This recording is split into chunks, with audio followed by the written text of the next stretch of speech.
had nothing to do with them. So who shot Travis? There's only two there. It was only two in the car. A South Carolina man clings on to life after being found shot multiple times in his own car. As detectives close in on who's responsible for the shooting, they learned multiple men were involved, but shockingly, the victim was set up by someone in his own family. I know you're not telling me the truth about what happened. Okay. Am I right? Okay. Am I right? You need to get in front of this. We'll tell you where the case stands now, as one of the killers just learned his fate. This is Inside the Crime, presented by Law and Crime. I'm Elizabeth Milner. In some families, cousins are the best of friends, right? But clearly not this case, because this is a case where you have a cousin actively plotting against their other cousin. First, the plan was to rob him, but then the victim ended up dead. And what's he say? Just like, I'm gonna pay you when I pay you? But that was in person. That was his exact words. Okay, I'm gonna pay you when I pay you. Like, yeah, like, why are you bugging? I'm gonna pay you when I pay you. When you see him after, that was his last words. Let's start from the beginning. On October 30th of 2021, police officers in Charleston, South Carolina, were called to the Pinecrest Green apartments. That's where they found 22-year-old Travis Green Jr. suffering from multiple gunshot wounds in the driver's seat of his car. Dashcam video shows officers and emergency responders pulling Travis out of his car. As they tried to save his life, he was then rushed to the Medical University of South Carolina hospital, but he died from his injuries. For those close to Travis, the news of the murder was devastating. Travis is dead. Travis is dead. Dead's coming. Okay? Why you... Listen, that's why. Just tell me what happened. Tabitha, I need your help. Tell me what happened first. That's okay.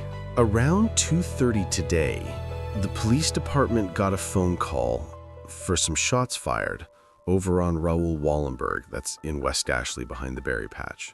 They found Travis in his Jaguar with some gunshot wounds.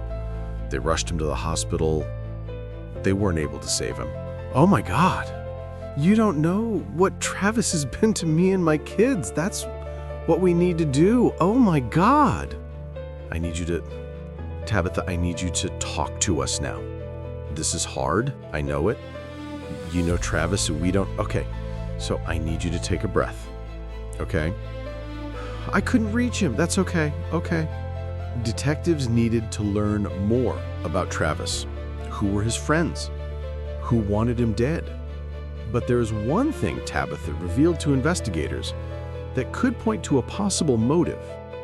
There was a neighborhood he used to always go into. This was called Pinecrest. I seen him there before on a GPS. He used to share his location with me. Well, he didn't know he was sharing his location with me, but when he started selling drugs, I made him share his location with me. And literally a couple of weeks ago, because we got into it when he blocked me, I guess it disconnected it, but he's been there before, Pinecrest. He's been there before. Was this possibly a drug deal gone wrong? It didn't take detectives long before they found a suspect. When was the last time you talked to Travis? Can you get my phone real quick, sir? So what we're gonna do with your phone is we're just gonna put it on the table so that I can kind of see what you're doing, okay? Okay. Is that an Apple iPhone? Is that a new one? Yes, ma'am, that's 13, yeah. No, man, I was gonna say that's ginormous. The last time I talked to him was like September 5th. Do you mind if I take a screenshot of that? I don't care. I thought I had. Look at the messages. Okay, yeah, I was gonna say, where's my phone? I thought I grabbed it. I guess I grabbed the wrong phone. So it was September 5th, yes ma'am. Okay. It says, I'ma pay you back 75, and that was at 9:44 a.m. I'm going to swing when I pop out for the day. I'ma pay you back, not today though, when I get them. And then on September 10th, you asked him if you got my bread at 5:20. Okay, what are you talking about there? Like, what's going on? Yeah, he owed me some money, and like, I know he had it, but he was like trying to like, like beat around the bush, like, like I'm gonna pay you back when I pay you back. So that's when we just had like a little fun, like that's the last time we actually talked to each other. The man investigators are questioning is Antonio Jerome Green. It's not a coincidence Travis carries the same last name because the two are first cousins. Could a simple spat over $75 really be the reason Travis is dead? Diving through this interrogation, I needed a lot of fuel, but a lot of supplements and bars for on-the-go snacking can be a mess with misleading labels and really complicated ingredients. That's why I love what Equip is doing with clean nutrition in mind. They're all about real food first, transparent sourcing, third-party testing, and no toxins or fillers sneaking in. Their Prime Bar isn't just another protein bar, it's a superfood bar that tastes just like a dessert. Instead of junky syrups and seed oils, Equip is built with real functional ingredients, like 20 grams of pasture-raised protein and dates and honey for natural sweetness. I keep a box on hand for when I desperately need a sweet fix, and you can too at equipfoods.com/insidethecrime. You guys are gonna love how clean and delicious these bars are. They're going to be a household staple, not just for you, but your entire family. Plus, Equip is giving my audience an incredible offer. Hit the link right here or go directly to equipfoods.com/insidethecrime and use my promo code INSIDETHECRIME to get 20% off your first order or 35% off your first subscription. Thanks to Equip for making the best bar on the market and for partnering with me. If that was the case, there would be a lot of other people that would be locked up, trust me. Pull up and get my car keys. Which one? The one in the outlet. Talking about the tanker outlet. Sure. Still one fresh. What did he mean by that? Did you not go pick it up from him earlier? Because that was around 2:30, and then that message was at 5:03. Yes. I did not interview. Okay. Where would he get his stuff from? I actually do not know. Was it local? Okay, so you guys had this issue since the 2nd, right? Yes, ma'am. You can be honest. Listen, there is a lot I already know. And if you try to hide it, it makes you look bad. I have been doing this since he was murdered at 4:30 yesterday. I worked until 4 in the morning, and then I was back at it at 10 today. There is stuff that I know is gonna come out. And you seem like a very honest person.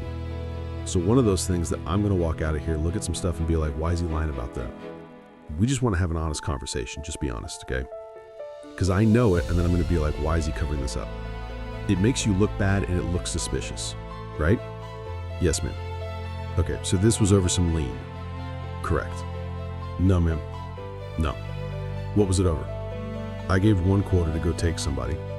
Well, I credited it to somebody that I know.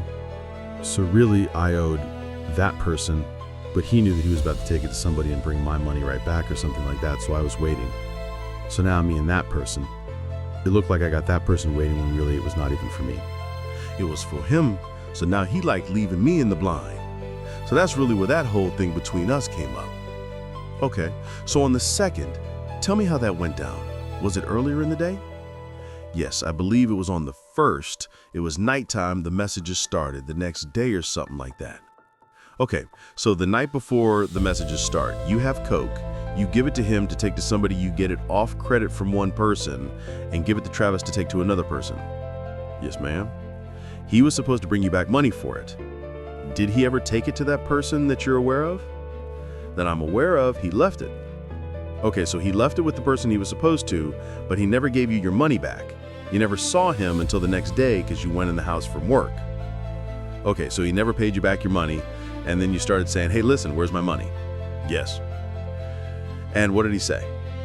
Just like, I'm gonna pay you when I pay you. That in person was his exact words. I'm gonna pay you when I pay you. Like, yeah, like, why you bugging me? When did you see him after that? That was the last time. When was the last time you saw him physically? Around the 2nd. Around the 2nd, okay. Where did you guys meet up? At his dad's house. His dad's house, okay. And that's on Sequoia, where his dad lived in Ardmore. Okay. So that's the last time you saw him? Yes, ma'am. And then you guys kind of text message back and forth, like, where's the money and stuff like that? Yes, ma'am. Did you ever threaten him or anything like that? I did this little thing on Facebook because I know him, so I know how to get his attention, but it never got his attention. But what Antonio did not know was investigators were able to obtain surveillance video showing him near the area where Travis was killed, despite Antonio saying earlier he had not seen his cousin in weeks. AJ, I am going to be upfront with you. There are cameras everywhere. I do not think you are telling the truth about what happened. Am I right? You need to get in front of this. The two people you were with yesterday, what will they say when they sit in front of me? Who had the beef with Travis?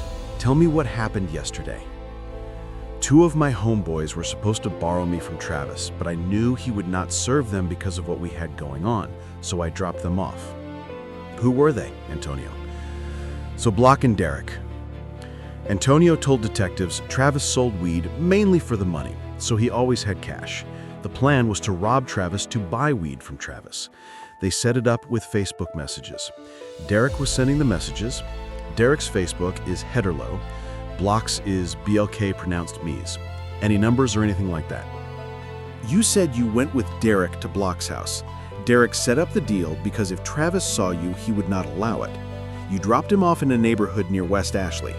You do not know the name of the place. You parked near the first drive-in. You took Route 61 down and turned left at the light by West. You parked at the front of the neighborhood and drove inside. It was around 3. You were about to leave when you saw a car pull up. You tried to move out of the way just in case something was about to happen. You went to your car and then heard gunshots. You were near a pond crossing the street when you heard the shots and ran away. You do not know the name of the apartment complex. It is near West Ashley Middle School. You only know that area because of your job. Your company works around that school. You were not hanging out there during the day. You took them there to meet him. You drove around twice because he was supposed to come but kept delaying. We were going back and forth from Block's house, and then he texted him saying blow somebody around. He had to grab some money. I was not really thinking much of it. While we were waiting for him, we were sitting in my car. My car was not in the apartment area. We walked to the back by a house. I do not know whose house it was, but Block knew who it belonged to. A tall man wearing an orange shirt came to meet him. He gave Block some money. I gave it to him. You know the apartment complex where this happened, yes. I had never been there.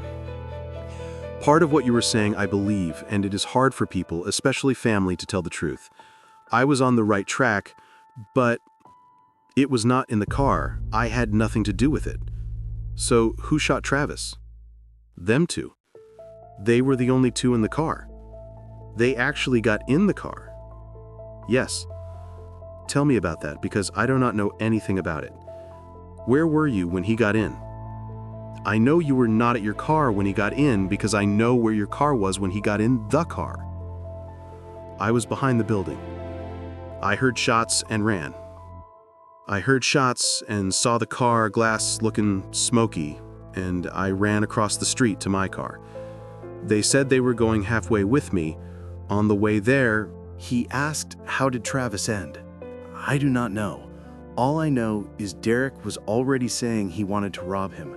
I did not take it serious because he looks up to me. If I tell him not to do something, he listens. I knew Travis had money with him. EJ had money, so I did not think it would go that far. Then Travis pulled up. They got in the car. A few seconds later, I heard shots. One shot, then a scream, then 2 more shots. I ran across the street. I did see them with guns.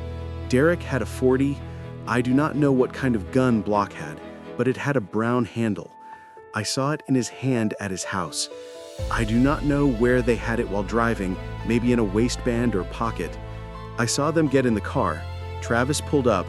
I hid behind the building because if he saw me, the deal would not happen. Then I heard shots. Derek got in the front seat. Block got in the back seat behind the driver. That was when they had talked about robbing him. It was Derek because that is what he does. They were talking about it. I told him, whatever you want to do, but I do not want anything to do with it. We did not always see eye to eye, but at the end of the day, that is still blood family. It was not yesterday. It was earlier in the week when he talked about robbing him. I do not know what they had going on, but as of yesterday, they were texting Travis, they were talking through Facebook, they were using Facebook calls. When Travis was about to pull up, I walked away. The car pulled up. I was standing behind the building. 30 seconds later, I heard shots and ran to my car. After that, I drove to Block's house. That is when they admitted to shooting him. I left them because my heart was full. I did not know whose side to pick. I was hurt about the whole situation. I left them at Block's house. I do not know what happened after that. When I pulled up to his house and asked what happened, everyone was quiet. They brought out a bag and started telling me what happened. They had a bag, I think it was from Starmark. They said they robbed him. They were arguing about prices, then Derek said he pulled out the gun and robbed him. He said Travis looked like he reached for something, so he shot him. After that, they argued and I left him at the house. I went home, I smoked, and went to sleep thinking to myself, I did not know if I felt hurt or if I wanted to do something to them. The shooting happened when I got to my car. Derek was already there with a Starmark bag. Inside the bag there was weed and promethazine syrup, about 2 or 3 bottles and 2 big bags of weed. I did not see any money. I asked Derek what happened in the car on the way back to Block's house. He told me to calm down and not worry about it. When we got to Block's house, I could tell something was off.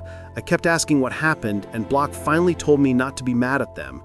He said they had to do what they did because Travis was about to shoot them. I did not know that. I swear I did not know that. I found out that Travis passed yesterday. My dad woke me up. I'm a heavy sleeper. When I got online, I saw a news article. I recognized the area. It said it was near a school, and I already knew what happened. After what they told me, I put it together. I kept refreshing the news, hoping it was not true. I could not believe they did this to my brother. No matter what we had going on, he was still family. I was talking to myself, trying to calm down. Then the news confirmed. Police said the victim had died. Antonio denied being the one who pulled the trigger. He said it was Block. But Brian, known as Block, denied shooting too. Detectives told him both were pointing at him. They said cameras showed him there. They said he was a cold-blooded killer. Antonio said he did not kill anyone. He said they were lying. He said he only walked to the store to meet them. They went down there, he met the guy, got his weed, and that was it. But anyone who follows true crime knows that even if you did not pull the trigger, you can still face a murder charge. Antonio Green was charged with murder, armed robbery, and possession of a weapon during a violent crime. The other men, Brian, known as Block, and Derek Stewart, were also charged. Antonio went on trial this year. Derek testified that all 3 went to Travis' car at the Pinecrest Green Apartments for drugs. When Travis gave a higher price than agreed, Block pulled out a gun and pointed it at Travis's head. Derek said Antonio also pulled out his gun. Derek said Antonio handed him the backpack of weed and he ran away and then heard gunshots. Derek told the jury, Block killed Travis because he had to. Even though Derek said Antonio did not pull the trigger, his testimony helped seal Antonio's fate. A jury found Antonio guilty of his cousin murder and sentenced him to 33 years in prison. Derek took a plea deal for voluntary manslaughter for less prison time.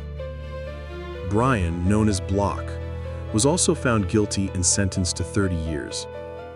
Both Antonio Green and Brian Caesar in custody of the South Carolina Department of Corrections, serving their sentence at the Kirkland Correctional Institution in Columbia, South Carolina. Derek Stewart is scheduled to be sentenced for voluntary manslaughter in December. That concludes this episode. Check out more on my YouTube channel. This has been Inside the Crime with Oibek.